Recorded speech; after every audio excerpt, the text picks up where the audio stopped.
வாழும் ஒட்டுமொத்த தமிழர்களின் எழுச்சி நாயகன் வருங்கால தமிழகத்தினுடைய முதல்வர் என்னுடைய அன்புக்குரிய சகோதரர் திரு அண்ணாமலை அவர்களே, இந்த நிகழ்ச்சியில் எங்களுக்கு முன்னாலே இங்கு உரை நிகழ்ச்சி அமர்ந்திருக்கின்ற முன்னாள் முதலமைச்சர் மதிப்புக்குரிய அசோக் சவான் அவர்களே, தமிழகத்தை தவிர இந்தியாவிலும் எங்குமில்லாத அளவிற்கு நான் ஒருவன் தமிழர் சட்டமன்ற உறுப்பினராக இருக்கிறேன். மராட்டிய மாநிலத்தில் வாழ்கின்ற எல்லா தமிழ் மக்களுக்கும் ஒரு பாதுகாவல் அரணாக இருப்பேன் என்று சொன்ன நமது சயம் கோலிவாடா சட்டமன்ற உறுப்பினர் அன்புக்குரிய அண்ணன் கேப்டன் தமிழ்ச்செல்வன் அவர்களே, வருகின்ற தமிழ் சொந்தங்களே, மராட்டிய நண்பர்களே, உங்கள் அனைவருக்கும் எனது பணிவார்ந்த வணக்கத்தை தெரிவித்துக் கொள்கிறேன். உலகத்தில் எத்தனையோ நகரங்கள் இருக்கலாம், ஆனால் பம்பாய் மாதிரி ஒரு நகரத்தை நாம் எங்குமே பார்க்க முடியாது. வந்தாரை வாழ வைக்கின்ற பூமி இந்த பம்பாய் நகரம். இந்த மண்ணிலே பிறந்த ஒவ்வொருவரும் முத்துக்களாக வைரங்களாக தொலைக்கப்படுகின்ற இந்த மண், இந்த பம்பாய் மண். அந்த மண்ணில் இன்றைக்கு மீண்டும் ஒரு போர்க்களம், ஒரு தேர்தல் களம். மாண்புமிகு பாரத பிரதமர் நரேந்திர மோடி அவருடைய தலைமையில் மீண்டும் இந்தியாவின் 3வது முறையாக பாரத பிரதமர் நரேந்திர மோடி ஜூலை 4க்கு மேல் 400க்கும் மேல் இடங்களை பாரதிய ஜனதா கைப்பற்ற வேண்டும் என்பதற்காக நடைபெறுகிற இந்த தேர்தல் உலகின் மிசூராக இந்தியா மாற வேண்டும். உலகின் இந்திய தலைவர்களில், உலகத் தலைவர்களில், ஒட்டுமொத்த தலைவர்களில் ஒருவராக முதல்வராக பாரத பிரதமர் நரேந்திர மோடி வர வேண்டும் என்பதற்காக நடைபெறுகின்ற தேர்தல். அன்பார்ந்த தமிழ் சொந்தங்களே, கேப்டன் தமிழ்ச்செல்வன் அவர்கள் சொன்னதை போல நாம் ஒவ்வொருவரும் தேசத்தின் பக்கம் இருக்க வேண்டும். இந்த தேசத்திற்காக போராடிய சத்ரபதி சிவாஜி மன்னர், இந்த நாட்டிற்காக உயிரை மாற்ற மாபெரும் தலைவர் சத்ரபதி சிவாஜி அவர்கள் வாழ்ந்த மண்ணில் சுதந்திரத்துக்காக போராடிய பாபு சிதம்பரம் பிள்ளை, சுப்பிரமணிய பாரதியார் போன்ற பிறந்த நாடு இந்த நாடு. அது மட்டுமல்ல, தேச தலைவர்களாக டாக்டர் பாபா சாஹிப் அம்பேத்கர் அவர்கள், பசுமன் முத்துராமலிங்க தேவர் அவர்கள், பெருந்தலைவர் காமராஜர் அவர்கள் வாழ்ந்த புண்ணிய பூமி. இந்த புண்ணிய பூமியில் நாங்கள் கேட்கிறோம், ஒவ்வொருவரும் பாரதிய ஜனதா பக்கம் இருக்க வேண்டும். இந்த தொகுதியை போட்டியிடுகின்ற ராகுல் சவாலே அவர்களுக்கு வில்லப்ப சின்னத்தில் உங்களுக்கு வாக்குகளை தர வேண்டும். இதர தொகுதிகளில் தாமரை சின்னத்திற்கு வாக்குகளை தர வேண்டும். காலையிலிருந்து மாநில தலைவர் திரு அண்ணாமலை அவர்களோடு வந்திருக்கிறோம். ஆக தமிழர்கள் மட்டுமல்லாமல் மராட்டி நண்பர்கள், நீங்கள் மராட்டியத்தில் பேசுங்கள், ஹிந்தியில் பேசுங்கள், தமிழில் பேசுங்கள் என்று ஒவ்வொருவரும் அவருடைய கையை பிடித்துக் கொண்டு காலையில் ஆரம்பித்த ஊர்வலம் இப்பொழுதுதான் இன்றைக்கு தாராவியில் வந்திருக்கிறது. தாராவி என்று சொன்னால் அது தமிழர்களுக்கு மறுவாழ்வு கொடுக்கப்படுகின்ற இடம். தமிழர்களுக்கு மறுவாழ்வு கொடுக்கின்ற ஒரே தலைவர் பாரத பிரதமர் நரேந்திர மோடி. அயோத்திக்கு போனாலும் சரி, ஐநா சபைக்கு போனாலும் சரி, தமிழை பற்றி, திருக்குறளை பற்றி பேசக்கூடிய ஒரே தலைவர் நரேந்திர மோடி அவர்கள். அது மட்டுமல்ல, எங்கு போனாலும் எங்கு சென்றாலும் தமிழர்கள் மீது தனியார் கை கொண்டார். தமிழ்நாட்டில் மட்டும் 30 தடவைக்கு மேலாக 20,000 கோடிகளுக்கு மேலாக தமிழ்நாட்டு மக்களுக்காக நன்மை செய்தவர் மாபெரும் தலைவர் நரேந்திர மோடி அவர்கள். அவருடைய கருத்தை பலப்படுத்த வேண்டும். ஜூலை 4க்கு மேல் 400க்கும் மேல் இடங்களை பாரதிய ஜனதா கட்சியும் தோழமை கட்சிகளும் கைப்பற்ற வேண்டும்.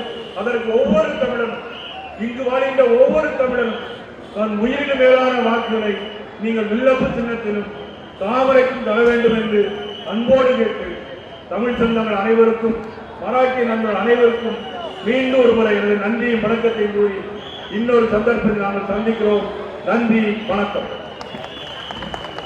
பல கனவுகள் இங்கே உயிரோட்டத்தோடு இந்தியாவுடைய உயிர் பிடிப்பான நகரமான மும்பை நகரமாக மாறி இருக்கிறது என்றால் இங்கு இருக்கக்கூடிய தாராள மக்களுடைய கடுமையான உழைப்பு.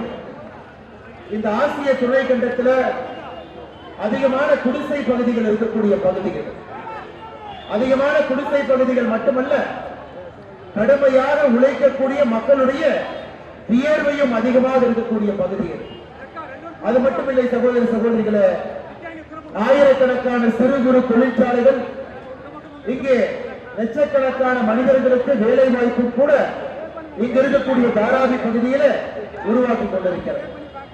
சகோதர சகோதரிகளே, ஒரு அற்புதமான நேரத்தில் நாம் நின்று கொண்டிருக்கின்றோம். காரணம், நம்முடைய பாரத பிரதமர் நரேந்திர மோடி அவர்கள் 3வது முறையாக ஆட்சி கட்டளை அமர வேண்டும். அதுவும் இந்த முறை இன்னும் வலிமையாக அமர வேண்டும். 2014 283 பாராளுமன்ற உறுப்பினர்கள் ஆட்சி கொடுத்தார். நம்முடைய பாரத பிரதமர் நரேந்திர மோடி அவர்கள் 2019 303 பாராளுமன்ற உறுப்பினர்கள் ஆட்சி கொடுத்தார். 2024 நாம் எல்லாம் முடிவு செய்திருக்கின்றோம், 400 பாராளுமன்ற உறுப்பினர்களை தாண்டி நம்முடைய பாரத பிரதமர் நரேந்திர மோடி அவர்கள் ஆட்சிக்கு வர வேண்டும் என்பதற்காக நாம் ஒரே இடத்தில் இங்கே குழுமி இருக்கிறோம். அருமை சகோதர சகோதரிகளே, இந்தியாவில் இதுவரை 4 கட்ட தேர்தலில் 380 இடத்துல தேர்தல் நடந்து முடிவிருக்கிறது. 380 இடத்துல. இன்னும் நமக்கு தெரியும் 163 இடத்துல மட்டும்தான் தேர்தல் பாக்கி. இன்னும் 380 இடத்துல நடைபெற்றிருக்கக்கூடிய தேர்தலில் இப்போ நம்முடைய பாரதிய ஜனதா கட்சி மெஜாரிட்டி பெரும்பான்மையை தாண்டி விட்டோம். 273 சீட் இப்பவே தாண்டியாச்சு. இந்த 4 கட்ட தேர்தலில் 380 இடத்தில் நடக்கக்கூடிய தேர்தலில் பாரதிய ஜனதா கட்சி இப்பொழுது 273 இடங்களை தாண்டி இருக்கின்றன. இன்னும் 3 கட்ட தேர்தல் பாக்கி இருக்கு. இன்னும் 163 இடத்திலே தேர்தல் பாக்கி இருக்கு. நமக்கு நம்பிக்கை இருக்கிறது, ஜூன் 4ஆம் தேதி வாக்குப்பெட்டி எண்ணும் பொழுது நிச்சயமாக 400 இடத்தை பெற்று நம்முடைய பாராளுமன்ற உறுப்பினர்கள் மோடி அவர்களுடைய 3வது ஆட்சி அலங்காரம் செய்வார் என்பது நாம் உறுதியாக இருக்கின்றோம். इधर हमारा लोकसभा एमपी 10 साल और पूरा आशीर्वाद किया। हमारा राहुल चवाला जी एक सिविल इंजीनियर है, 10 साल ई प्रदेश का बहुत अच्छा काम किया। मैं आपका हाथ जोड़ के विनती कर रहा हूं, एक बार आपका आशीर्वाद राहुल सेवाल जी का आप करो।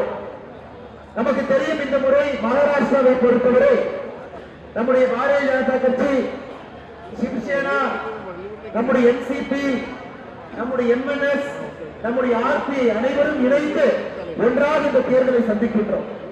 அருமை சகோதர சகோதரிகள், மிக வித்தியாசமான தேர்தல். காரணம், இதற்கு முன்பு இருந்த சிவசேனா கட்சி, என்சிபி கட்சி அதெல்லாம் அடிப்படையிலே அதனுடைய கொள்கையிலிருந்து மாறுபட்டு வேறொரு பாதையிலே பயணிக்க ஆரம்பித்திருக்கிறார்.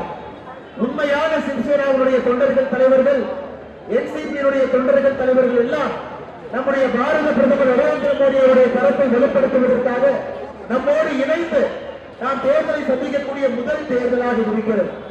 அதனால்தான் மகாராஷ்டிராவில் இதுவரை 4 கட்ட தேர்தல் நடந்து முடிந்திருக்கிறது. 4 கட்ட தேர்தல் நடந்து முடிந்திருக்கிறது. 5வது கட்ட தேர்தல் மகாராஷ்டிராவில் மே 20ஆம் தேதி நடக்க இருக்கிறது. அதுல மும்பை நகர் உட்பட கடைசி கட்ட தேர்தலில் மகாராஷ்டிராவுடைய மற்ற பகுதிகள் நாம் எல்லாம் வாக்களிக்க தயாராக இருக்கின்றோம். மும்பையை பொறுத்தவரை நமக்கு தெரியும், 2014 இருக்கட்டும் 6 இடத்திலும் கூட அப்பொழுது பாரதிய ஜனதா கட்சியும் சிவசேனாவும் இங்கே வெற்றி பெற்றோம். 2019 இருக்கட்டும் பாரதிய ஜனதா கட்சியும் சிவசேனாவும் வெற்றி பெற்றோம். 2024 கூட முழுமையாக மும்பையை பொறுத்தவரை என்டிஏ தேசிய ஜனநாயக கூட்டணிக்கு நீங்கள் வெற்றியை தருவீர்கள் என்கின்ற முழு நம்பிக்கை உங்களுக்கு இருக்கிறது. காரணம், நம்முடைய ராகுல் செவாலேயுடைய உழைப்பு, குறிப்பாக தென் மத்திய மும்பை தொகுதியில 10 ஆண்டு காலமாக அவர் செய்திருக்கக்கூடிய பணியை நாம் பார்த்துக் கொண்டிருக்கிறோம். எப்படிப்பட்ட அற்புதமான பணி மக்களுக்காக தொடர்ந்து ராகுல் அவர்கள் செய்திருக்கிறார். இந்த முறை மிகப்பெரிய தரவு திட்டத்தோடு தராவிய ரீடெவலப்மெண்ட் ப்ராஜெக்ட், இங்க இருக்கக்கூடிய குடிசை பகுதியில் இருக்கக்கூடிய நம்முடைய எல்லா சொத்துக்களும் கூட அடுக்குமாடி குடியிருப்புக்கு குடிபெயர வேண்டும். அதே நேரத்தில் அற்புதமான கனவு திட்டத்தை நாம் முழுமையாக நிறைவேற்ற வேண்டும் என்கின்ற பெரிய கனவோடு ராகுல் செவாலா அவர்கள் களத்தில் இறங்கியிருக்கிறார். அது மட்டுமில்லை, நாளை மும்பை மாநகருக்கு நம்முடைய பாரத பிரதமர் பிரதமர் நரேந்திர மோடி அவர்கள் வர இருக்கின்றார்கள். உங்களுடைய முழு அன்பும் உங்களுடைய முழு ஆதரவும் இந்த முறை நம்முடைய பாரத பிரதமர் நரேந்திர மோடி அவர்களுக்கு நிச்சயமாக நீங்கள் அளிப்பீர்கள் என்ற முழு நம்பிக்கை இருக்கு. இங்க இருக்கக்கூடிய தமிழ் சொந்தங்களுக்கு ஒரே ஒரு கேள்வியை மட்டும் உங்கள் முன்னால் வைக்க நான் கடமைப்பட்டிருக்கின்றேன். உலகத்தினுடைய மூத்த தொன்மையான மொழி நம்முடைய தமிழ் மொழி. உங்களோடு நான் பேசிக் கொண்டிருக்கக்கூடிய இந்த மொழிக்கு வயது கிடையாது. கல்பாண்டி மண்டோன்றா காலத்திலே உருவான மொழி. ஆனால் இத்தனை காலமாக யாராவது ஒரு மனிதர் நம்முடைய மொழிக்கு இப்படிப்பட்ட அற்புதமான மரியாதையை கொடுத்திருக்கிறார்கள் என்று கேட்டால் யாரும் கொடுக்கவில்லை. பாரத பிரதமர் நரேந்திர மோடி அவர்கள் வந்த பிறகு 2014 பிறகு இந்த மூத்த மொழியாம் தமிழ் மொழிக்கு ஒரு மரியாதை கொடுத்திருக்கிறது. உலக அரங்கிலே தமிழ் மொழியினுடைய பெருமையை பேசிக் கொண்டிருக்கிறார். அது ஐநா சபையாக இருக்கட்டும், நம்முடைய உலக பொதுமொழியாக இருக்கக்கூடிய திருக்குறளை 100 அயல் நாட்டு மொழியிலே மொழிபெயர்ப்பேர் என்று கங்கணம் கட்டிக் கொண்டு பாரத பிரதமர் அவர்கள் களத்தில் இருந்திருக்கின்றார். ஏன் எல்லா இடத்திலும் கூட நம்முடைய பாரத பிரதமர் அவர்கள் தமிழ் மொழியினுடைய பெருமையை பேசிக் கொண்டிருக்கிறார். சமீபத்தில் பார்த்திருப்பீங்க, நம்முடைய பாராளுமன்றத்தினுடைய மைய கட்டடத்திலே சோழ சாம்ராஜ்யத்துடைய பாரம்பரியமாக இருக்கக்கூடிய செங்காலை பாராளுமன்றத்தினுடைய மைய கட்டடத்தில் நிறுவி ஒருவர் தமிழகத்தில் கூட பெருமையை நம்முடைய பாரத பிரதமர் நரேந்திர மோடி அவர்கள் சேர்த்திருக்கிறார். இந்த 10 ஆண்டுகள்ல முதலாக நம்முடைய பாரத பிரதமர் நரேந்திர மோடி அவர்கள் தான் ஏழை மக்களுடைய நலனுக்காக பாடுபட்ட ஒரு மிகப்பெரிய தலைவராக இந்தியாவுடைய பிரதம மந்திரியாக பொறுப்பிலிருந்து பணியாற்றி இருக்கின்றார். 2014 நாம் ஆட்சிக்கு வந்த பொழுது நம்முடைய தாய் திருநாடு எப்படி இருந்தது என்பதை ஒரு முறை நீங்கள் யோசித்து பார்க்க வேண்டும். நம்ம ஆட்சிக்கு வந்த பொழுது 18,000 கிராமத்தில் மின்சாரம் கிடையாது. நம்ம ஆட்சிக்கு வந்த பொழுது 11 கோடி வீட்டில கழிப்பறை இல்லை. நம்ம ஆட்சிக்கு வந்த பொழுது 52 கோடி மக்கள் கையிலே ஒரு சாதாரணமாக ஒரு விஷயமாக சொல்லக்கூடிய வங்கி கணக்கு இல்லை. 10 ஆண்டுகள் கழித்து நாம் திரும்பி பார்க்கும் பொழுது நம்முடைய ஆட்சியில 11 கோடி இல்லங்களுக்கு கழிப்பறை கட்டி கொடுத்திருக்கின்றோம். இந்தியாவிலே எல்லா இடத்திற்கும் கூட மின்சாரத்தை எடுத்து சென்றிருக்கின்றோம். அது மட்டுமில்லை அருமை சகோதர சகோதரிகளே, முதலாக நம்முடைய ஜனநாயகத்தில் லஞ்சம் ஊழல் இல்லாமல் ஒரு ஆட்சியை செய்து காட்ட முடியும் என்பதை நாம் காட்டியிருக்கின்றோம். மோடி அவர்கள் மட்டுமில்ல, மோடி அவர்களோடு இருக்கக்கூடிய 75 அமைச்சர்களும் கூட நேர்மையான ஒரு ஆட்சியை 10 ஆண்டு காலமாக 2 முறை ஆட்சி கட்டிலே அமர்ந்து மக்களுடைய அன்பை பெற்றிருக்கின்றோம். அதனால்தான் இந்த முறை நாம் தெளிவாக இருக்கின்றோம். இந்தியாவிலே இன்னும் வேகமாக வேலை பார்க்கிறோம்.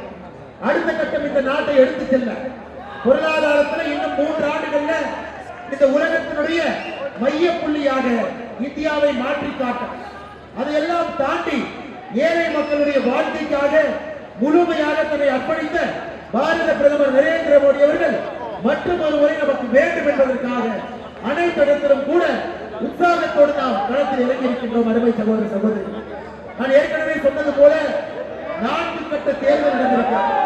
தமிழகத்தில் ஏப்ரல் 19ஆம் தேதி முதல் கட்ட தேர்தல் ஆரம்பித்து 13ஆம் தேதியோடு 4 கட்டம் முடித்திருக்கிறது.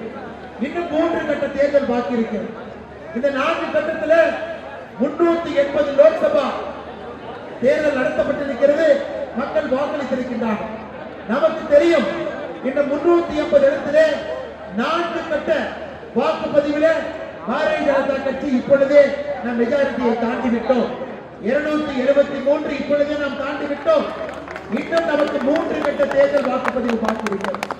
இன்னும் 163 இடத்துகளுக்கு மும்பை உட்பட மே 20ஆம் தேதி, 25ஆம் தேதி மே, ஜூன் 1ஆம் தேதி இன்னும் 3 கட்ட வாக்குப்பதிவு பாக்கி இருக்கிறது.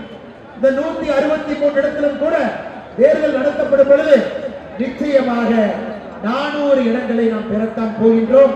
அதில் எந்த மாற்று கருத்தும் இல்லை. அருமை சகோதர சகோதரி, இதை காங்கிரஸ் கட்சி இந்தியா முழுவதும் பொய்யை சொல்வதை மட்டுமே தன்னுடைய குறிக்கோளாக வைத்து காங்கிரஸ் கட்சியினுடைய தலைவராக இருக்கக்கூடிய திரு ராகுல் காந்தி அவர்களாக இருக்கட்டும், எல்லா இடத்திலும் கூட பொய்யை சொல்லிக் கொண்டிருக்கிறார். அவர்கள் ஆட்சிக்கு வந்தால் இதை கொடுத்து விடுவோம், அதை மாற்றி கொடுத்து விடுவோம் என்று. அருமை சகோதர சகோதரிகளே, 1952 தேர்தலில் காங்கிரஸ் இதையேதான் சொன்னார்கள், கருவி கட்டம் வறுமையை ஒழித்து விடுவோம் என்று சொன்னார்கள். 1957 காங்கிரஸ் கட்சி இதையேதான் சொன்னார்கள். 1962 வறுமை ஒழிப்போம் என்று சொன்னார். 67 இதையே சொன்னார். 71 இதையே சொன்னார்கள். 77 சொன்னார்கள். அருமை சகோதர சகோதரிகளை 84 சொன்னார். தொடர்ந்து எல்லா தேர்தலிலும் கூட காங்கிரஸ் கட்சி ஆட்சியில 53 ஆண்டுகள் இருந்திருக்கின்றார்கள். எல்லா முறையும் கூட காங்கிரஸ் கட்சி ஒரே கதை திரைக்கதை வசனத்தை மட்டும்தான் சொல்லி இருக்கின்றார்கள், நாங்கள் வந்தால் வறுமையை ஒழிப்போம். ஆனால் உங்களுக்கு தெரியும், இன்று ஒரு தலைவர் இந்த வறுமையை ஒழித்திருக்கின்றார். 10 ஆண்டு காலமாக ஏழை மக்களுக்காக தன்னை அர்ப்பணித்து வாழ்க்கை வாழ்ந்திருக்கின்றார். இந்தியாவை அடுத்த கட்டம் எடுத்து சென்றிருக்கின்றார் என்றால் அது பாரத பிரதமர் நரேந்திர மோடி அவர்கள் மட்டும்தான்.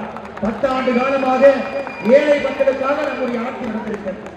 அருமை சகோதர சகோதரிகளே, 25 கோடி மக்களை வறுமை கோட்டினுடைய கோரப்பிடியிலிருந்து மேலே கொண்டு வந்திருக்கின்றோம். மல்டி டைமென்ஷனல் பாவர்ட்டி என்று சொல்லக்கூடிய மிக கொடூரமான வறுமை கோட்டு பிடியிலிருந்து 25 கோடி நம்முடைய சொந்தங்களை மேலே கொண்டு வந்திருக்கின்றோம். இது சாதனை இல்லைங்களா? 11 கோடி வீட்டில கழிப்பறை கட்டி கொடுத்திருக்கின்றோம். இது சாதனை இல்லைங்களா? 100 நாள் வேலை வாய்ப்பு திட்டத்தில் ஆட்சிக்கு வந்த பொழுது ஒரு நாள் சம்பளம் 174 இருந்தது, இன்னைக்கு 319 உயர்த்தி இருக்கின்றோம். இது சாதனை இல்லைங்களா? ஒரு நேர்மையான எந்த விதமான ஊழல் இல்லாத ஒரு ஆட்சியை நடத்தி காட்டி இருக்கின்றோம். இது சாதனை இல்லைங்களா? அதையெல்லாம் தாண்டி நாம் ஆட்சிக்கு வந்த பொழுது 2014 நம்முடைய பொருளாதாரம் உலக அளவில் 11வது இடத்தில் இருந்த நாடு இன்று 5வது இடத்தில் கொண்டு வந்திருக்கின்றோம். இது சாதனை இல்லைங்களா? இன்னும் 3 ஆண்டுகள்ல இதை 3வது இடத்துக்கு எடுத்து செல்ல போகின்றோம். இது சாதனை இல்லைங்களா? அதனால் அருமை சகோதர சகோதரிகளே, ஒரு நிமிடம் நீங்கள் யோசித்து பார்க்கிறீர்கள்.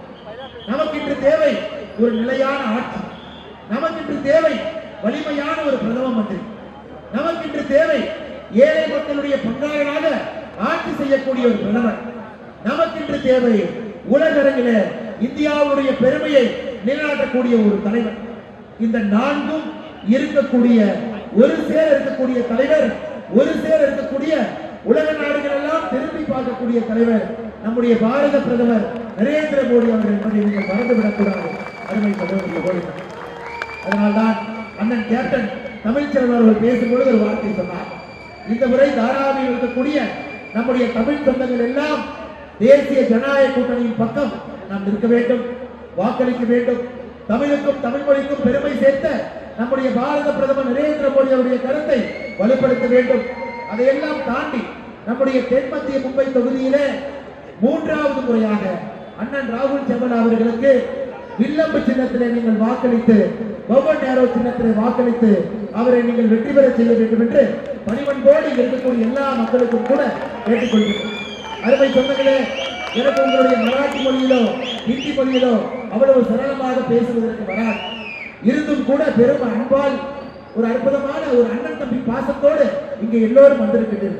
மறுபடியும் உங்களுக்கு என்னுடைய தாய் தமிழாக இருக்கக்கூடிய தமிழ் மொழியிலே உங்களுக்கு எல்லாம் என்னுடைய நன்றியும் வணக்கத்தையும் தெரிவித்து, இங்க இருக்கக்கூடிய எல்லா நண்பர்களுக்கு நம்முடைய முதலமைச்சர் ஏக்நாத் சிண்டே அவர்கள் வந்து கொண்டிருக்கின்றார்.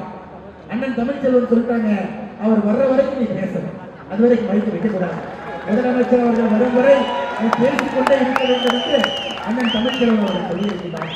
அதனால்தான் அருமை சகோதர சகோதரிகளே, உங்களிடம் நான் வைக்கக்கூடிய அன்பான வேண்டுகோள், ஒரு அற்புதமான மனிதர் நமக்கு பிரதமராக கிடைத்திருக்கிறார். கண்ணு கட்டிய தூரம் வரைக்கும் பாருங்க.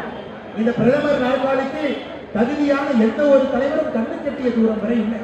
நானே உங்கள்கிட்ட கேள்வி கேட்கிறேன், நீங்க சொல்லுங்க. நானே கேள்வி கேட்கிறேன். நமக்கு நரேந்திர மோடி அவர்கள் பிரதமராக வேண்டாம் என்று காங்கிரஸ் சொல்றார், இந்தி கூட்டணி சொல்றார். அப்ப யார பிரதமர் அவங்க சொல்றார்? லல்லு பிரசாத் யாதவ் அவர்களை பிரதமராக வச்சுக்கலாங்களா? இல்ல மம்தா பானர்ஜி அவங்களை வச்சுக்கலாமா?